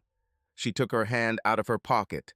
In her palm lay a stack of cardboard squares with a characteristic Egyptian design of Ramses brand condoms. Simone had a saying for moments like these. It could very loosely be translated from French as, "A nail cannot be driven into a board with a caress," or something like that. You get the point. Last time I couldn't see her at night. Today there was no such problem. On the contrary, even. This building may have been built hastily and with mistakes, but the windows were huge. Somewhere in West Sussex there was a greenhouse with numerous missing glasses, which migrated here into this and that wall. The rare bright sunshine in England was shining today, and my room and bed were illuminated to the limit of my ability to bear the light. I pulled her imperiously towards me without further ado, placing her on my bed. Her eyes were mixed with anxiety and anticipation, and the thirst for possession began to boil inside me like a conqueror looking at a well-deserved reward. Her breathing was ragged, her cheeks were flushed, and in this position her body responded to my every glance, betraying tension-ridden expectations. The atmosphere around us was filled with raw energy, foreshadowing the moment that would change everything. Ancient instincts have taken over my brain. The B-17 bomber is a complex piece of engineering that carefully selected pilots fly through hundreds of miles of combat against German fighters and anti-aircraft guns. But at the target, control of this huge colossus is transferred to the bombardier and his several buttons. My body moved, obeying a dark, primal impulse that drove me forward, leaving no room for doubt or caution. Today, there was no place for tenderness or slow touches, only unbridled thirst. I felt her every movement, every breath, every call. The tension grew, filling us completely until it reached its limit. The world narrowed to this moment, to the frantic rhythm of hearts, to trembling fingers. When everything calmed down, I woke up, realizing how closely we were intertwined. Her legs were sandwiched between us, and our lips merged in such a hot kiss that it seemed that a little more and the breath would simply stop. Tears rolled from her eyes. "Damn you, David," she said hoarsely. "Do you even know how many condoms I bought?" I took one of the bedrooms in the main house. The space wasn't being used much anyway, and I needed a big soft mattress in the bedroom on the top floor. More precisely, we needed it. Jane is back. Not as an intern, but as a teacher of conversational French and encryption. The camp now operated in overlapping flows, training 24 agents at a time while maintaining an equal number of instructors and support staff. Mayberry was at least right about something big being in the works. Everyone knew that the army would have to land on the French coast somewhere in the near future, right where most of our networks were. We ate in the dining room or kitchen of the main house. I sat in my small office, built in a former storage room, reading and writing reports, while Jane taught evening classes or translated technical documents. Every night we deployed 1 or 2 Egyptians. The countryside was gradually filled with American soldiers who were either engaged in map reading exercises or conducting simulated combat encounters or simply moving from one temporary group of tents to another. We often had to turn them back from our narrow path and insist that they couldn't just walk where they were going. The typical American officer was confident that he knew the area and his business much better than several elderly British soldiers. That's why I equipped my guard booth with a rack of Thompson submachine guns, with awesome 100-round drum magazines. These weapons made an impression when they were drawn and pointed at the offenders, who invariably apologized and backed down. So I thought another gate violation was just another mistake. It was only when I returned to the main house later in the evening that I realized this was not the case. Jane was clearly excited, and for her this was a big departure from the norm. She was one of the most level-headed people I have ever trained or worked with. She stood by the window in the kitchen with a cup in her hands. I walked up behind her and put my hand on the place where the neck met the shoulder, and I felt a shiver of tension under the skin. I carefully unfolded it. "What's happened?" I asked softly. She shook her head. "Nothing, or something I don't need, or shouldn't know." The cup in her hands trembled, concentric circles diverged on its surface. I didn't say anything else, I just looked at her expectantly. She resisted for a long time, but knew that I would not back down. "It's just that an old friend decided to visit." I sent him away. "Then is this Captain Cowie?" She literally shuddered, as if from an electric shock, when she heard that I knew his name. I wonder what she thought. What do I do all day? "Yes," her gaze dropped to the cup. "It bothers me that he was able to find you." Her lower lip twitched as if she was about to bite it, but returned to its place almost instantly. Almost fast enough to go unnoticed, but at the card table I would have seen it through. I didn't insist I had already won this round. "What did he want?" I asked as if I didn't know the answer. "Me." "Did he insist?" She nodded. I said no. Told him to leave and never come back. He won't give up. She nodded again. He has already told his family that you agreed to marry him. How? She began and immediately realized that she still knew what I was doing. Did you give him any grounds for such statements? Her lip wanted to be bitten again. Of course she did. She didn't say yes, but she didn't say no either. Now he won't take no for an answer. Damn aristocrat. And I was ready to bet everything that Colonel Carmichael would also soon appear at our gates. Maybe I should arrange a duel between them. I can't afford to have one of my best trainers distracted at a time like this. I need you to solve this problem. She looked at me with great interest. How? Marry me. Our honeymoon was a glass of the best local beer and bread and cheese during a long lunch. Then we went back to work. People and materials arrived on the island in streams, but the fuel that made all this movement work was information. My networks have become more valuable to allies than ever, and we have challenged them in ways that would have been unthinkable just a year ago. I put Jane in charge of 3 networks, including Maelstrom. I was swamped with logistics, meetings, phone calls, and training. Everyone in our camp seemed to be always in a hurry to get somewhere. We knew it would be a big event and that it would happen very soon. My phone rang one morning while I was simultaneously eating oatmeal and looking at aerial photographs of a railway bridge near Rowan. Hello, David. This is Mickey. Guess what? I just became captain. It's all thanks to you, brother. Maybe we can meet and drink from old times.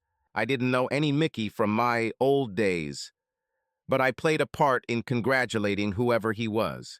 Can you get out into the city? Meet me in the very place where you danced with Skaya, around 9 tomorrow. My body was covered in goosebumps, but I managed to imagine myself as a good old friend. When I hung up, I just stared at the phone.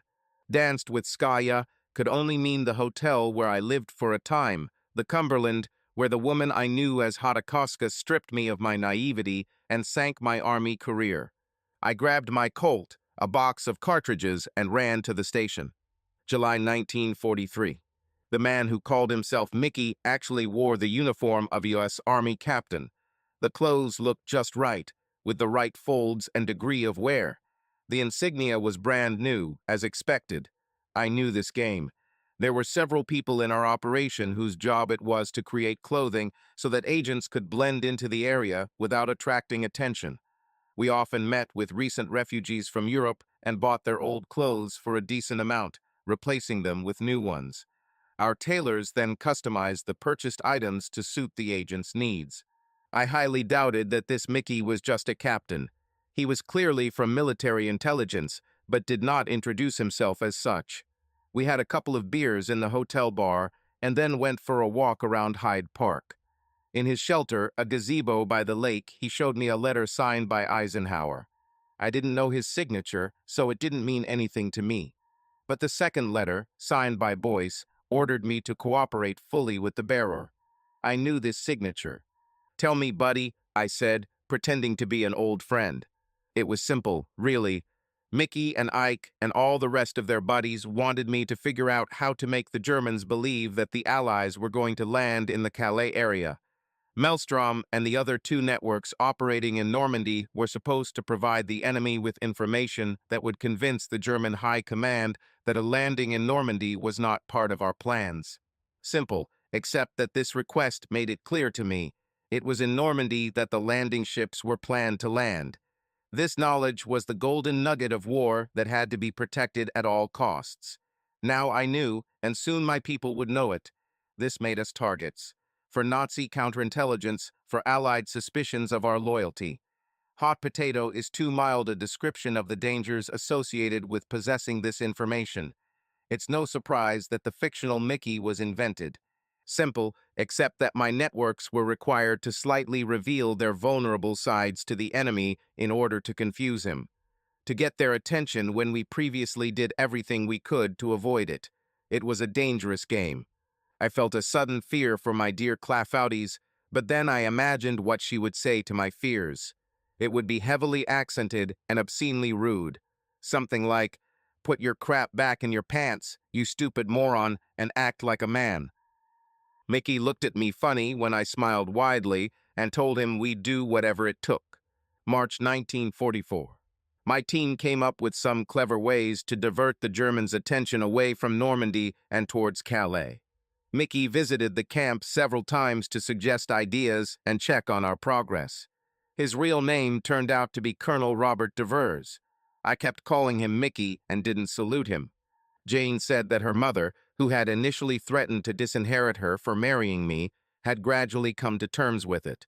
Her previous attitude softened when she was diagnosed with an aggressive cancer, for which she now received treatment in London several times a month. On these days, Jane would give up her duties and go to London overnight to be with her in the hospital. There weren't enough of us anyway, the work was through the roof, but I couldn't find a way to tell her that she couldn't leave. One morning, I was sitting making a list of tasks, and as I moved to the next free line, I had. There are moments in life that you pray to change by going back. A brilliant idea for a teaching exercise. I wrote, Stella and Bingham are watching Jane. Less than an hour later, these two interns found themselves in my office. My wife is going to London by train today, I said. At 10:05. I want you two to follow her. She heads to St. Bartholomew's Hospital to be with her mother, who is undergoing treatment for cancer. Your job is to follow her, take photographs of both of them, and provide me with a complete written account of her movements. Bingham, a short man with narrow, deep-set eyes, shook his head. Sounds easy. That's not true, I said. Remember, she was trained here. She knows how to detect surveillance.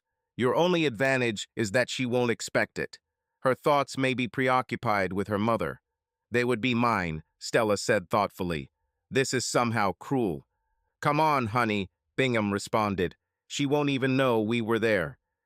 The next day, I took a group out into the swamps and blew up the old bridge abutment with several large charges of the latest plastic explosives. There is nothing more satisfying than pressing a detonator and releasing the destructive energy created by the labors of modern chemists. My only regret was that we had too few such structures within reasonable reach. Returning to camp, I washed off as much of the English dirt as possible and went to my office. Along the way, I thought I saw Stella's back disappearing around the corner of the dining room, but my mind dismissed it as a coincidence. Bingham and Stella were to report as soon as they returned to camp. Or so I thought. On my desk lay a large envelope made of thick paper, without an address. Anxiety flared in my stomach. The contents slide out smooth, shiny, photographic perfection, revealing. I realized why my agents didn't come to me directly. The photographs showed Jane and James Griffith's white walking arm in arm along a shady street. At first glance, there is nothing suspicious. They are childhood friends after all. Friends don't kiss like they do in the next photo. They were hugging in the lobby of a very luxurious hotel. The next photo showed James signing the register book with Jane hanging on his shoulder. Beneath the freshly developed photographs was a report. A quick glance was enough for the remnants of my calm to be destroyed. Jane left the hotel in the morning. I paced the office, clutching this evidence, my rational mind saying that this was inevitable, and my primitive mind wanting to grab my Colt. I stopped, picked up the phone, and asked to be connected to Monseith House. Then he waited for the line, then the other end picked up, and then asked the mummified butler to call her ladyship. "Hello," she said sharply, managing to convey both irritation and dominance in her tone. "Your Excellency," I said, heroically keeping my voice level. "This is David Voit. I'm calling to check on your health." I heard a sharp breath that meant, "You are insolent. I don't know why you're calling me. I'm certainly not going to discuss personal things." "So you don't have cancer?" I expected her to hang up, but she had nerves of steel. "What kind of nonsense are you talking about?" And then, "Who are you?" A move to put me in my place. She knew perfectly well who I was. "Your son-in-law." She even coughed. "I'd bet a sound like that hasn't been heard at Monseith House in a long time. I don't know what game you're up to playing, sir, but I won't take part in it." And then she hung up. I put mine down very carefully, almost pathologically softly, and sat down to wait. She opened the door just as the sun was setting. A door that always stuck, and nothing could be done about it. There were more important problems. The sun, whose position I determined solely by eye, guessing it behind the endless English clouds. She understood everything when she saw me sitting quietly, not at my desk, not leafing through documents or writing a draft memorandum, just sitting. When was the last time I just sat? How long? I asked quietly. Eye to eye, no regrets. Ever since we were in school. I didn't need to ask how often. As often as possible. At parties, in hotels, on the luxurious estates of the landed aristocracy. I only had one question. That night? Finally, a glimpse of shame. She realized what night we were talking about and nodded. I also didn't have to ask why. And I didn't want to know. And I didn't care. When she realized that my interrogation was over, she said, "I thought you would understand." I looked in amazement at this woman, who turned out to be a much better agent than I could have ever imagined. It's just a shame she was a double agent. Understand? I have to understand that the promises you made to me before God were something else. Something more flexible, less binding. Because my understanding of the text is clearly different from yours. She shrugged her shoulders in such a way that it became clear. I did not understand the rules on which people like her dance. And underneath all this was a hint that it was my own fault, that I was an American. Provincial and limited. I take care of little things like vows. He knows you're married. No question. Eyes averted. Yes, of course. I took a deep breath. I need to talk too. I couldn't bring myself to say his name. Now there was fear in her eyes. No, she said. You can't. I sure as hell can. No. He left. Gone. He signed up. Already, probably in France. I jumped to my feet. What do you mean? She was wringing her hands. Really wringing. Too corny to be fake. It was some ancient manifestation of deep anxiety and humiliation inherited from our ancestors. He's jealous of you, what you have achieved. Did you tell him what I do? I screamed, losing control. She nodded. I didn't think he. Who is his curator? A man called Mayberry. I laughed, and it made her angry. David, she said sharply. Sorry, honey, I just thought I wouldn't enjoy his company anymore. Damn, Mayberry didn't even bother changing his cover. There was now concern and questions on her face. He'll be dead in a week, I said coldly. The Aboyer will track him down as soon as he sets foot on French soil. She let out a sharp sob as she realized the truth. April 1944. I slept in my bunk and Jane slept in the old house in our big, comfortable bed. I only talked to her about training and nothing else. I didn't touch her. A few days later, I found her sitting on my cot in the dark. No, I said and opened the door. David, you are doing to me what? He never. Please. No, Anne. She recoiled when she heard her real name. It seemed that I would have offended her less if I had slapped her. After we're done. The day the war ends, then we will decide what will happen next. Until then, we focus on work. She nodded in agreement and stood up. As she walked out the door, she said quietly, Forgive me, David.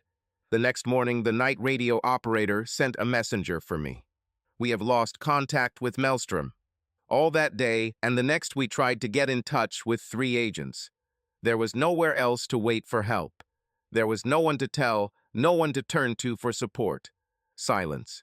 Some agents may stop communicating. The radio may be damaged, or they may have to move equipment to avoid a German counterintelligence operation. At worst, they make a stupid mistake, or the enemy makes a brilliant one. They are arrested, interrogated, and shot. They shoot them if they're lucky. Clafouties did not get in touch. 2 other members of the network also did not get in touch. My worst fear was becoming more and more likely. When the entire network is exposed and destroyed, it is called a collapse. This means that someone has betrayed them, and their capture is organized so that none of them suspects the danger and does not try to escape the trap. They are rolled up like an old carpet for disposal. The first thing I did was send a request for Jane. Maelstrom was her network. But the young girl from Wren, who had been sent to the big house to fetch her, returned and reported that Jane could not be found. I went looking for it myself. Her travel suitcase was gone, as was her Hillman car. 2 days of frantic and fruitless searching later, I stood in the silence of the empty room that was our bedroom. I had reason to doubt Jane's dedication to me, but her dedication to her work was never in question. So where did she go?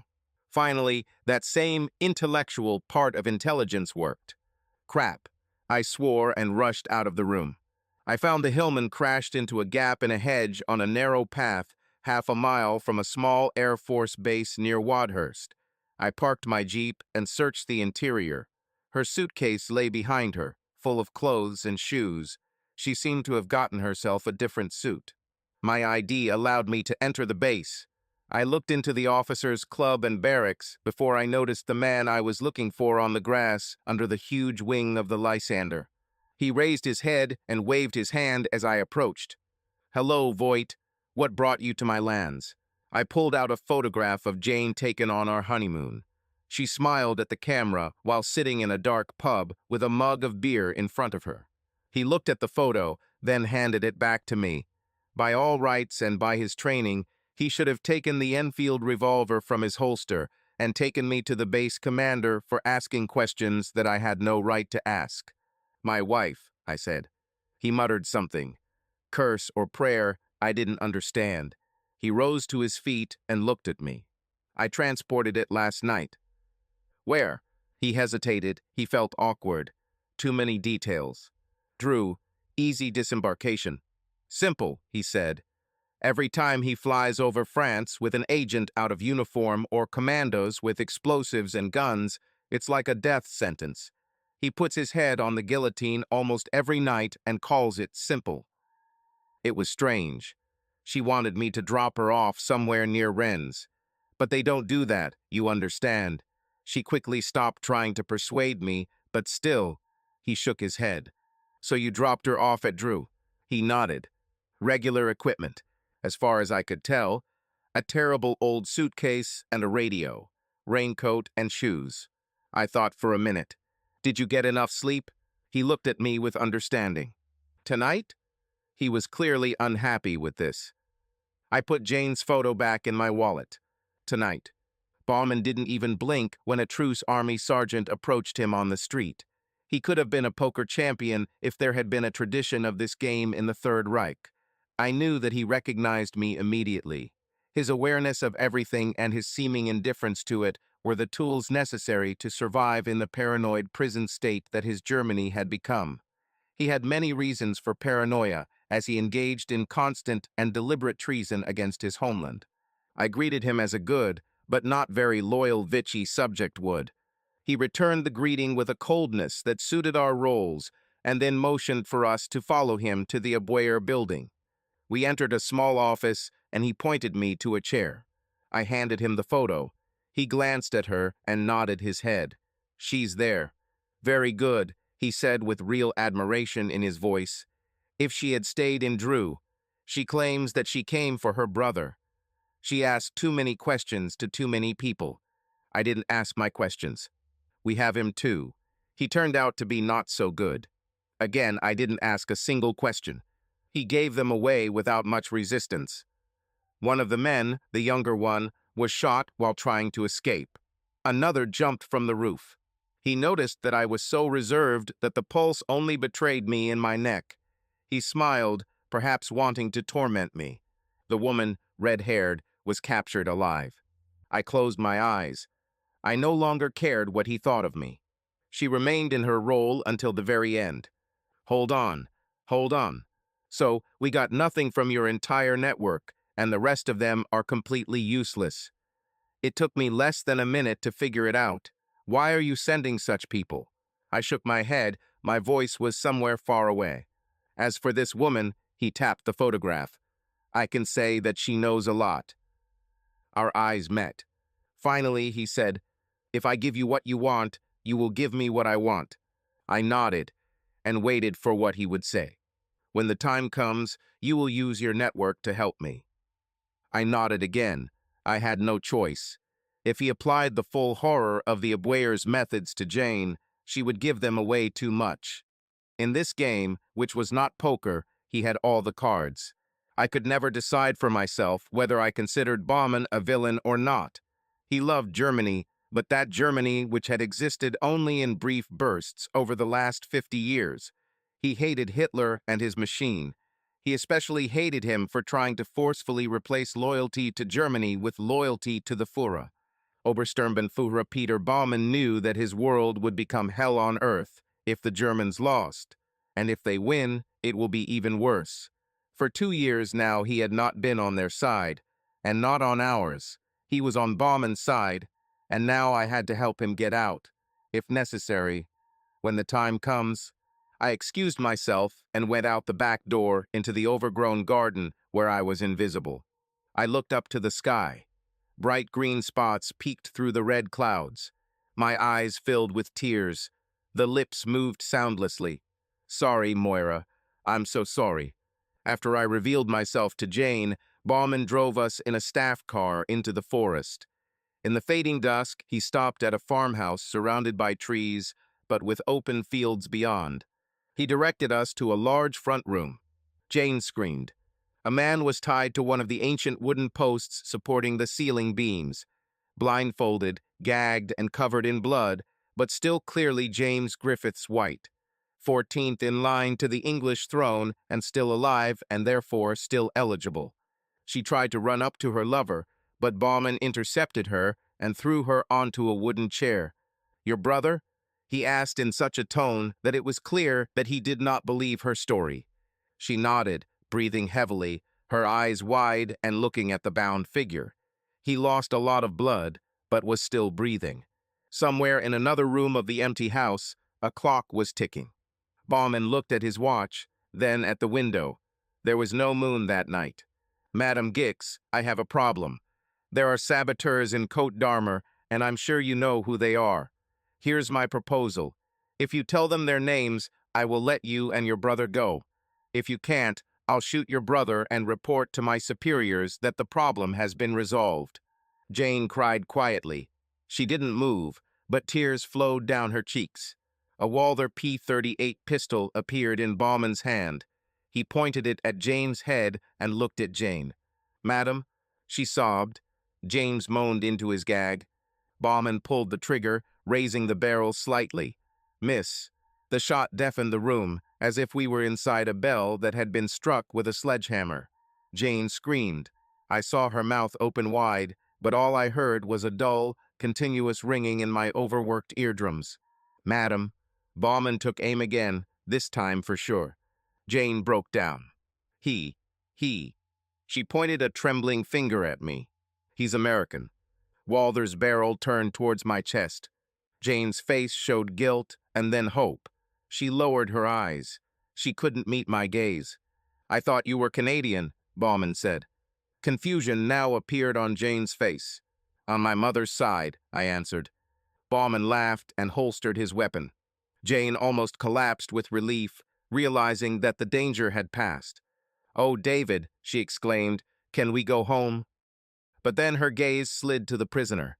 She told James about Maelstrom. Bedside conversations that killed at least 3 agents are many times more valuable than this degenerate. Her negligence cost countless British, American, and Canadian lives. She was ready to send me to my death just a few minutes ago. She chose his life over her husband's. "Yes," I lied. I looked at Baumann. He looked at me. He nodded slightly. I walked out the door without looking back. There was no moon. I ran towards the open fields. My feet thudded on the ground, and the blood was pounding in my temples, but it seemed to me that I heard the soft hum of 9 cylinders. The first shot made me stumble.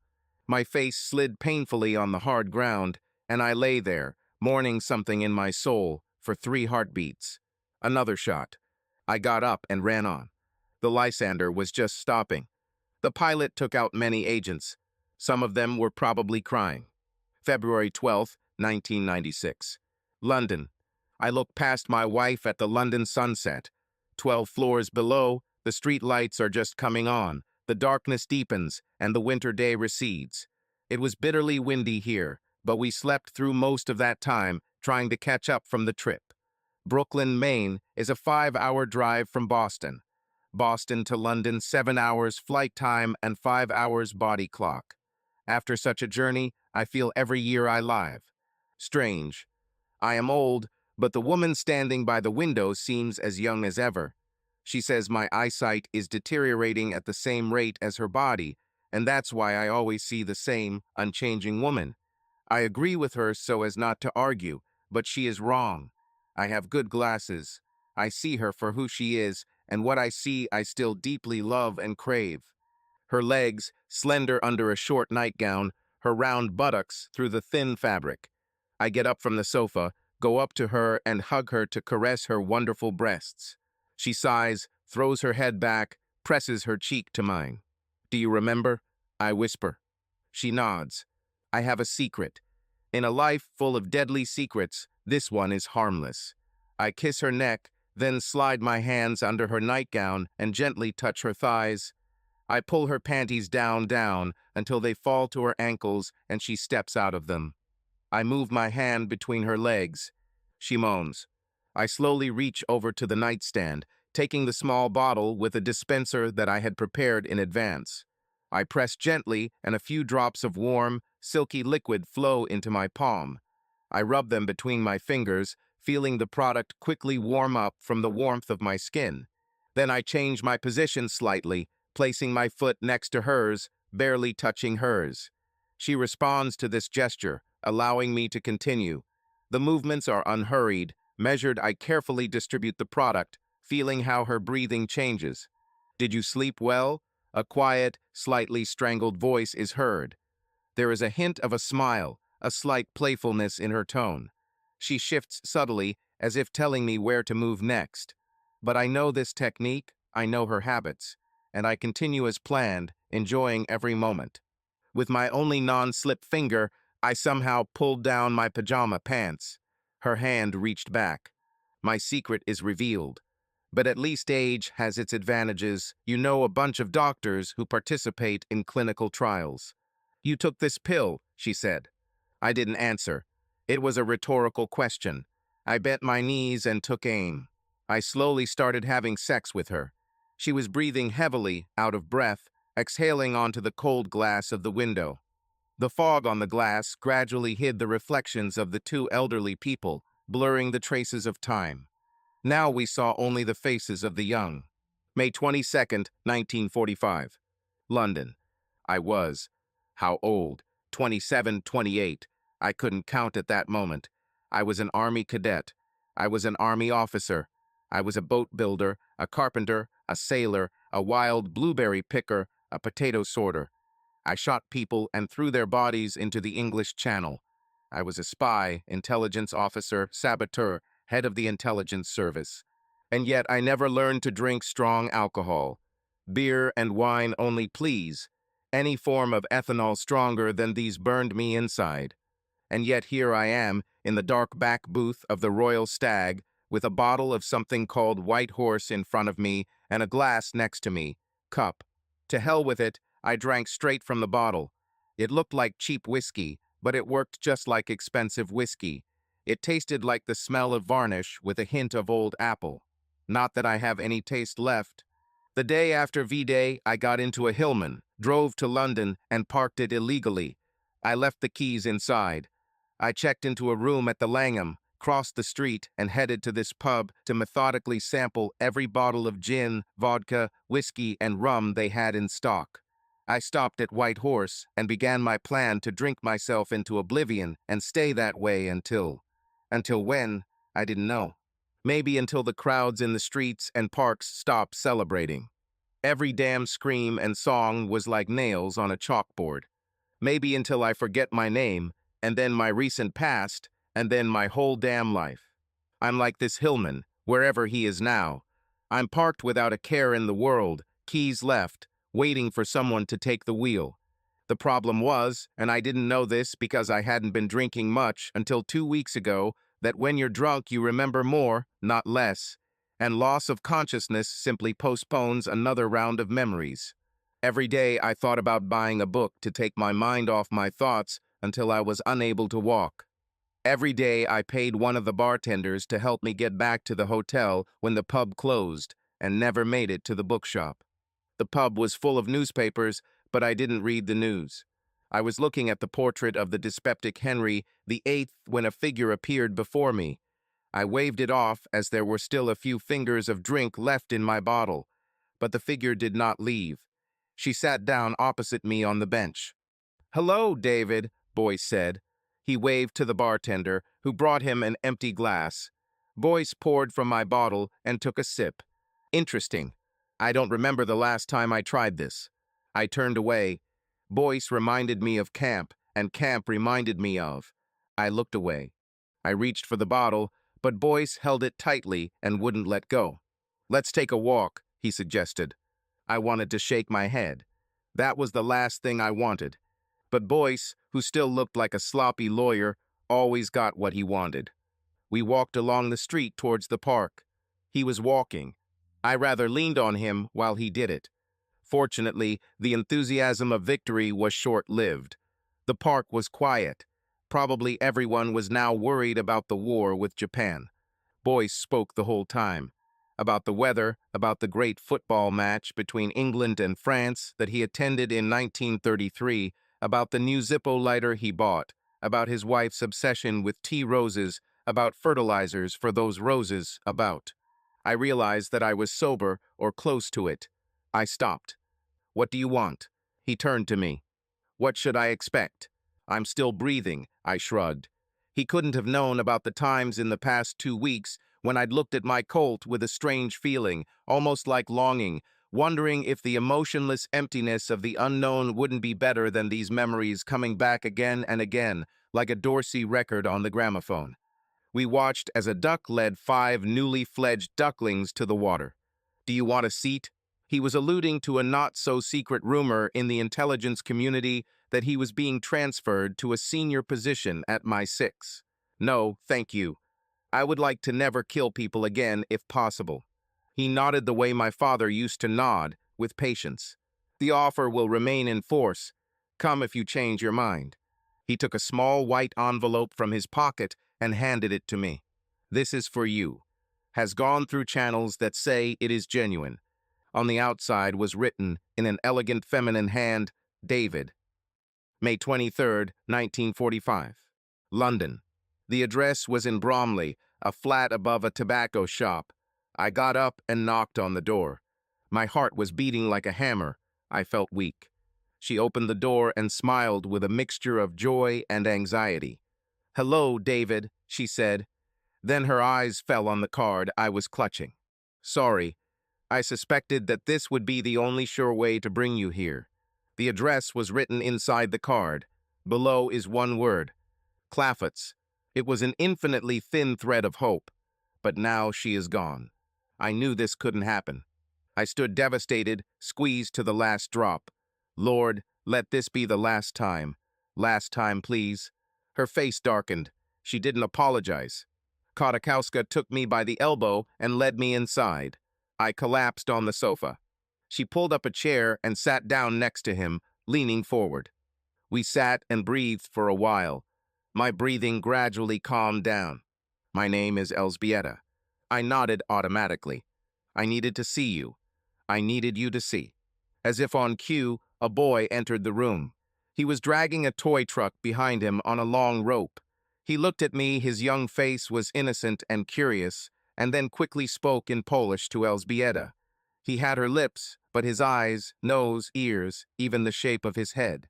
I tore my gaze away from him and stared at Elżbieta. Her eyes filled with tears, but she did not look at me. "David, I was a virgin that day." I realized that my mouth was slightly open. I survived, but I was. "What's the word?" She waved her hands, wiggling her fingers. "Disfigured?" "Yes, mutilated inside. When I recovered, I was afraid of men. I hated men." I nodded, expressing understanding. "When I met you, I knew you would never hurt me. You attracted me in a way that no other man has ever attracted me. I made love to you that day, saying it was a test. But this was not a test. I just wanted you to be my first. Sounds stupid after all this? No, not stupid at all. She seemed to really appreciate my answer. She wiped her eyes. When she started to have a delay, she didn't attach any importance to it. The damage made her cycle irregular, and it was only 3 months later that she saw a doctor and received confirmation. I wanted to tell you, but I didn't want to distract you. What could you do? No, I kept it to myself. In addition, the doctor said that the chances of carrying a child were slim. My uterus somehow healed, but it was weak. Scars. Her female organs managed to hold on until the birth. But when her water broke, contractions tore apart the fragile connections inside her. The scars have opened. The baby was born healthy, but Elżbieta required extensive surgery to save her life. One wonderful child, there couldn't be others. She named him David Vogt. She brought the birth certificate and proudly showed it to me. My battered brain wondered if I was supposed to add Junior. Or should all names be the same, or are there any rules for this? David came up to us and pointed to his truck. Ford, he said seriously. Elżbieta smiled at him. I wanted him to meet you before you. Her voice trembled. Before you returned to America. I looked at the boy's serious face, eyes that matched those I saw in my childhood photographs. On the nose, ears, even the shape of the head. My world has turned upside down again. It was as if it had been lifted and placed at an angle of 90 degrees from what had just been north. I stood up and pulled the mother of my child to her feet. I hugged her, strong and long-lasting. I didn't need to say that I would never leave her. I didn't need to say that I loved her and that I loved our son.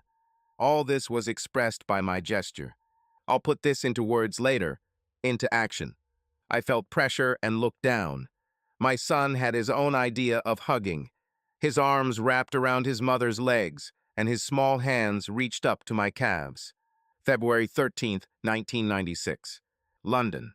The West Cloister of Westminster Abbey is a long, quiet, and narrow space with a stone floor, columns, and arches, designed for monks to sit and copy manuscripts or read scripture in natural light. Here they talked, walked, reflected, or simply took a break from the stresses that must have existed in the life of a monk. One at a time, two at a time, three at a time. This place was not intended for meetings.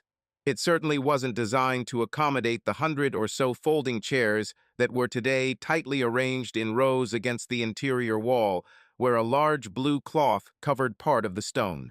The chairs gradually filled up as start time approached, so I sent the grandchildren to watch from the side seats to make room for the older ones. The Vogt family is here in full force. Me, Elżbieta, David, and my wife. They have 3 sons and 1 daughter, all with their spouses, 6 teenagers, 4 babies, and 1 belly in between. They all took the time to come after I made it clear how important it was for me and Elżbieta. I have a family dinner planned for the evening in a separate room, and after it the younger children will be taken to the nanny. My wife and I will tell them our story. Some of them know individual episodes, but today it's time to put an end to all the secrets. The politicians finish their speeches, and the Queen Mother approaches the wall. The crowd freezes. I don't recognize a single face, which, as a former intelligence officer, makes me happy, but as an old man, makes me a little sad. Her Majesty pulls the cord, and the canvas falls. Beneath, it is a simple marble plaque of modest size, befitting an organization that has always tried to avoid unnecessary attention. It says, Special Operations Directorate, in memory of members of all nationalities of the USO who supported the spirit of resistance and gave their lives for the liberation of occupied countries. 1940-1945. More than 3,000 famous personalities are buried in the abbey in crypts, graves, under the floor. There will be no bodies under this slab. They drowned in the waters of the ocean or remained in the soil of France and Germany. Morris Plowman and John Trevor from the Whirlpool Network. James Griffiths White. Lady Anna Jennings. Moira Haining. After some time, the children disperse around the hotel in a taxi. Journalists leave in their vans for more recent news. The cloister becomes quiet and cold. Only ghosts accompany us. Elzbieta and I stand in front of the memorial, holding hands. It was like that, she says quietly, touching the engraved words with her free hand. We were so young. We did what we had to do, I answered softly. The ghosts must continue to rest, as best we could. If you had to do it all over again, she whispers. Our hands clasp each other tighter. Subscribe to our channel so that your love doesn't cheat on you, and go ahead and listen to the next story, because this story is nothing compared to the next one. If you're under 18, don't even think click to the next one.